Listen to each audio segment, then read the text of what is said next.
Experts say the boys could likely survive 4, maybe 5 days in the open water. We still want to be optimistic that these 14-year-olds are still alive today. Absolutely, they could probably stay 4 or 5 days, so long as they have some type of flotation device that's going to help them stay afloat.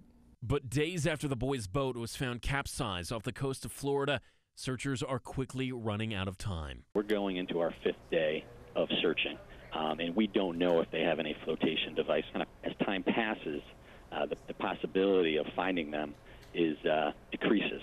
And at some point, we will have to suspend our search efforts. The families of Perry Cohen and Austin Stephanos say they will not stop.